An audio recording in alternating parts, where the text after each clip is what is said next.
सभी दर्शकों को नमस्कार। मैं हूं रत्नीश और आज इरोज संपूर्णम ग्रेटर नोएडा वेस्ट का एक वीडियो है जहां पे शांतिपूर्ण एक प्रोटेस्ट हुआ बिल्डर के खिलाफ मूलभूत सुविधाओं को लेके। तो बने रहिए इस वीडियो में, वीडियो पूरा देखिए। अगर वीडियो आपको समझ में आता है तो इसे शेयर ज़रूर करें। वापस लो वीकेंड चार्जेस वापस लो पानी की किल्लत खत्म करो कम्युनिटी सेंटर में एंट्री दो एक ही में एंट्री हो जाएगा वीकेंड चार्जेस वापस लो वीकेंड चार्जेस वापस लो पानी की किल्लत बंद करो। हमारे साथ है शैलेश जी। आज बहुत ही गंभीर मुद्दों के साथ हम यहाँ पे प्रोटेस्ट कर रहे हैं और शांतिपूर्वक प्रोटेस्ट कर रहे हैं। इरोज संपूर्णम में बहुत सारे मुद्दे चल रहे हैं, बहुत सारी दिक्कतें चल रही हैं, उसके बारे में शैलेश जी आप क्या कहना चाहेंगे?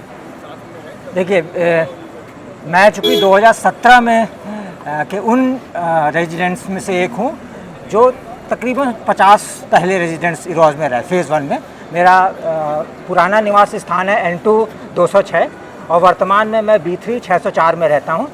तो इरोज के पुराने फेज़ और नए फेज़ मैं इसमें कोई भेद नहीं समझता हूँ और मैं दोनों की अच्छाइयाँ बुराइयाँ दोनों से अच्छी तरह से वाकिफ़ हूँ। सबसे पहली बात है कि हम यहाँ के ऑनर हैं, हम यहाँ पे टेनेंट की तरह नहीं रह रहे हैं। हमारा संवाद हमारे बिल्डर के साथ सीधा होना चाहिए और वह पूर्व में होता रहा है, लेकिन विगत 1-1.5 वर्षों में स्थिति ये हो गई है कि हमें एक हाशिए पे लाके छोड़ दिया गया है। हमारी समस्याएं सुनने वाला कोई नहीं है, हमारी समस्याओं के ऊपर एक्शन लेने वाला कोई नहीं है और सबसे बड़ी समस्या ये है उसके ऊपर एक्शन लेने की बात तो बहुत दूर की बात है। हम ये नहीं कहते हैं कि बिल्डर को हमसे कोई शिकायत नहीं होगी, लेकिन अगर बिल्डर को कोई शिकायत है तो क्या बिल्डर ने अपनी शिकायत हमारे साथ कभी साझा की है? किसी कॉमन मंच पर आके उसने कभी ये बोला है कि हमारी ये समस्याएं हैं, इस तरीके से हमको इनको सॉल्व करना चाहिए था? कोई भी गंभीर विषय संवाद से सुलझ सकता है। संवाद से अगर आप संवाद के लिए जो है एक क्रम नहीं स्थापित करेंगे तो इस तरह की परेशानियां होती रहेंगी। हमसे बगैर अनुमति के हमारे घरों के मीटरों को उखाड़ के फेंक दिया गया, किसी ने हमसे कोई कंसेंट नहीं लिया है। और यदि हम ये कहा जा रहा है कि ऑन बिहाफ ऑफ रेजिडेंट किसी ने लिया है, तो क्या उसने ये निर्णय लेने से पहले रेजिडेंट को ये बात बताई थी? हमारे घर में रातों रात हमारे मीटर उखाड़ के फेंक दिए गए और उनके ऊपर NPCL का मीटर लगा दिया गया। हमसे ये तक भी नहीं पूछा गया कि जो NPCL का मीटर है आप 1 टाइम चार्ज देना चाहते हैं या उसको रेंटल मॉडल पे लेके जाना चाहते हैं। आज हमारे मीटरों में 1400 रुपये पर मंथ का अलग से अतिरिक्त प्रभार आ रहा है। उससे भी बड़ी जो विषय है कि जो वीकेंड चार्जेस हैं, वीकेंड चार्जेस को NPCL के साथ मर्ज किया गया। इसके लिए किससे सहमति ली गई? हम कॉमन एरिया मेंटेनेंस भी दे रहे हैं, हम वीकेंड को अलग से प्रभार दे रहे हैं, हम दुगने भार पे लगे हुए हैं।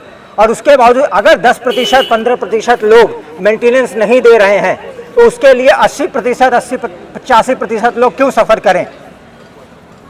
और क्या जो लोग मेंटेनेंस नहीं दे रहे हैं, क्या आप उनसे मेंटेनेंस बगैर वसूले उनको NOC देंगे? बिल्कुल नहीं देंगे। आप जब NOC की बात आएगी मैं ब्याज उनसे वो पैसा वसूलेंगे। तो जब आपका पैसा अश्योर्ड है, आज या कल आपको पैसा वसूलेंगे ही वसूलेंगे, तो जो 80% 85% लोग लगातार समयबद्ध तरीके से मेंटेनेंस दे रहे हैं वो क्यों सफ़र हों? पानी जैसी मूलभूत सुविधाओं के लिए रेजिडेंट जो है त्राहिमाम कर रहे थे। कई लोग ऑफिस नहीं जा पाए, कई लोग अपने घरों में जो है अपने बच्चों को जो है संभालने में परेशान थे। एक दिन पानी के टैंकर आए, दूसरे दिन कोई पानी का टैंकर नहीं आया। सबसे बड़ी बात है कि हमें यही नहीं पता है कि कम्युनिकेशन कौन कर रहा है। हमारा मेंटेनेंस कम्युनिकेशन कर रहा है कि कोई थर्ड पार्टी कम्युनिकेशन कर रहा है। हर रोज़ एक नई शिगुफा चला आता है। तो यदि वास्तव में बिल्डर इस समस्या का समाधान चाहता है तो उसको एक मंच पर आना पड़ेगा, वो अपनी समस्याएं बताए। हम उसकी समस्याएं भी सुनने के लिए तैयार हैं, लेकिन उसकी समस्याओं के साथ साथ वो हमारी समस्याओं को भी सुने। एक ही सोसाइटी 3 धड़ल्लों में नहीं बढ़ सकती है कि फेज़ 1 अलग है, फेज़ 2 अलग है, फेज़ 3 अलग है, फेज़ 4 अलग है। ये एक सोसाइटी है, इसका प्लॉट नंबर GH01 है और ये एक ही प्लॉट के रूप में रजिस्टर्ड है। ये 3 प्लॉट के रूप में रजिस्टर्ड नहीं है। जब रेरा नहीं था तो फेज़ 1 फेज़ 2 बना, इसलिए उसका रेरा नंबर नहीं है। फेज़ 3 था तो रेरा नंबर आ गया था। इसके लिए जो रेजिडेंट ने पहले फ्लैट खरीदा है वो जिम्मेदार नहीं हो सकते हैं। धन्यवाद। देखिए 5 वर्ष से ये बेहाल हो रखा है ये सोसाइटी। बिल्कुल बिल्डर इतना पावरफुल है कि यहाँ इलेक्शन भी नहीं करवा पा रहे हैं हम लोग। रजिस्ट्रार को एप्लीकेशन देके इलेक्शन को रुकवा दिया गया है और अनाप शनाप मेंटेनेंस को बढ़ाया जा रहा है।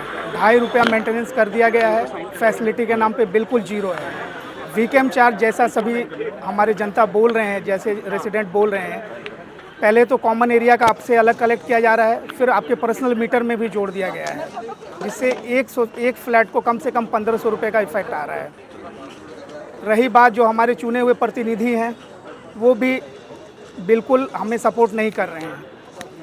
पीछे इलेक्शन के लिए हम लोगों ने फ़ाइट किया, उन्होंने लेटर देकर रुकवा दिया गया है इलेक्शन को, और उसका कोई अभी इतना मामला लंबित हो गया है कि कब तक इलेक्शन होगा ये जनता इसके बारे में बिल्कुल कुछ भी नहीं समझ पा रही है। तो इसलिए मैं चाहूँगा मीडिया से कि इस बात को पहले आप इस मतलब पूरे नोएडा एक्सटेंशन में इसको जागिर करें कि यहाँ पे इलेक्शन नहीं होने दिया जा रहा है। इलेक्शन होगी, एक अच्छे लोग चुनकर आएंगे और तब सारा सिस्टम अपने आप इस्टेब्लिश हो जाएगा।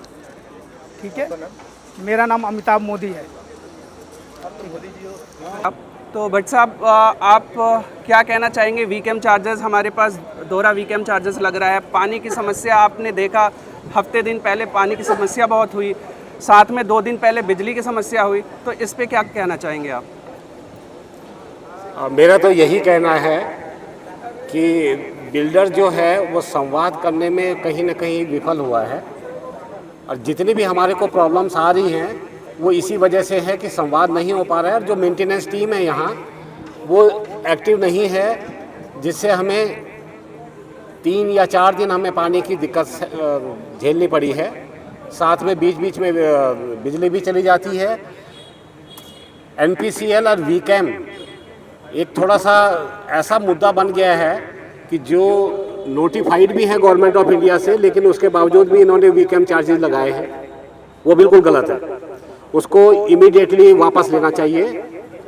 मैं अजय इंटरप्राइजेज संपूर्णम मैनेजमेंट के बोर्ड ऑफ डायरेक्टर से यही रिक्वेस्ट करूंगा कि वो जल्दी से जल्दी आएँ, हम लोगों के साथ वार्तालाप करें। और ये जितनी भी समस्याएं हैं, क्लब का है हमारे पास, स्विमिंग पूल का है, जिसको क्लब बोल रहे हैं, वो कम्युनिटी सेंटर है हमारा, उससे भी हमें वंचित किया जा रहा है, जो बिल्कुल गलत है। और जो इलेक्ट्रिसिटी के जो बीच में बहुत ज़्यादा फ्लक्चुएशंस हो रही हैं, और उसमें भी जो है उनको ध्यान देना पड़ेगा, क्योंकि इतनी गर्मी में जो इतनी ह्यूमिडिटी हो रही है तो बच्चों को बहुत दिक्कत होती है। धन्यवाद। तो ये थे हमारे साथ भट्ट साहब, और जानेंगे और भी हमारे रेसिडेंट्स हैं जो कि बोलना चाहते हैं, तो जानेंगे। अभी बिल्डर से ये पूछना चाहती हूँ कि उसने ये बिल्डिंग बनाई, खड़ी कर दी, और सब लोगों को तरह तरह के लुभावने वो देखे कि ऐसी फैसिलिटी मिलेगी, ये फैसिलिटी मिलेगी, और सबको यहाँ सब लोग आ गए हैं। और अब इस समय इतनी परेशानियां हैं सबको, दीवारें हैं वो सारी गिरने को तैयार हैं, उन पर पानी इतना टपक रहा है, सारा बेसमेंट पानी से भरा पड़ा है। तो और सारी तो परेशानियां जो भाई लोगों ने बताई हैं वो तो सब हैं ही। तो ऐसा क्यों ये बिल्डर कर रहा है हमारे साथ? बस, धन्यवाद। तो एक और रेसिडेंट्स हमारे साथ हैं, प्रवीण मेहरा जी। प्रवीण मेहरा जी यहाँ बहुत सालों से रह रहे हैं, और जो भी मूलभूत सुविधाएं हमें नहीं मिल पा रही है उसके बारे में गहन उनको पता है, सारी चीज़ें पता है कि क्या क्या बिल्डर कर रहा है हमारे साथ। तो जानेंगे इनका व्यू, जानेंगे इनका पॉइंट कि क्या है और कैसे हम इन सुविधाओं को ठीक कर सकते हैं बिल्डर से लड़के। सबसे पहले सभी साथियों का बहुत बहुत धन्यवाद कि आप लोग आए और आज एकता का परिचय दे रहे हैं। सबका बहुत बहुत दिल से आभार करता हूं। और बिल्डर साहब के बारे में मैं कहना चाहता हूं कि बिल्डर बहुत अच्छा है, हीरो संपूर्णम समिति बहुत अच्छी है, लेकिन उनके जो बीच में जो मीडिएटर्स हैं जो उनको रिपोर्ट करते हैं वो मिसगाइड करते हैं उनको कि बहुत बढ़िया चल रहा है, बहुत बढ़िया चल रहा है, पब्लिक बहुत खुश है, मेंटेनेंस का डिपार्टमेंट बहुत अच्छा है। असल में मेंटेनेंस में जब जाते हैं, जब कोई बात करने के लिए जाता है तो वहाँ पे मेंटेनेंस में जो मुख्य अधिकारी बैठे हुए हैं वो बहुत बदतमीजी से बात करते हैं, किसी भी रेजिडेंट का कोई लिहाज नहीं करते, कोई उम्र का या किसी चीज़ का, किसी की जेन्युइन प्रॉब्लम है उसको नहीं सोचते हैं। नीचे पानी इरोज संपूर्णम ने बहुत अच्छा हमारे को फैसिलिटी दे रखी है, फ्री वाटरफॉल की। हर जगह पे आपको बेसमेंट में फ्री वाटरफॉल की सुविधा मिल रही है, आप जाइए वहाँ पे मजा लीजिए। लेकिन उसके बदले में जो हमारी बिल्डिंग की जो नींव कमजोर हो रही है उसके ऊपर किसी का ध्यान नहीं जा रहा है बिल्डर का, उसको भी देखना चाहिए।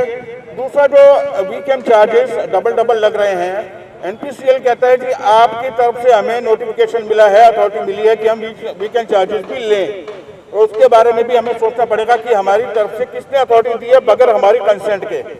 उसके बाद यहाँ पर जो पानी की किल्लत होती रहती है, पिछले 4 दिन घरों में पानी नहीं आया। एक दिन सुनने में आया कि टैंकर आया था, लेकिन कहाँ गया पता नहीं चला।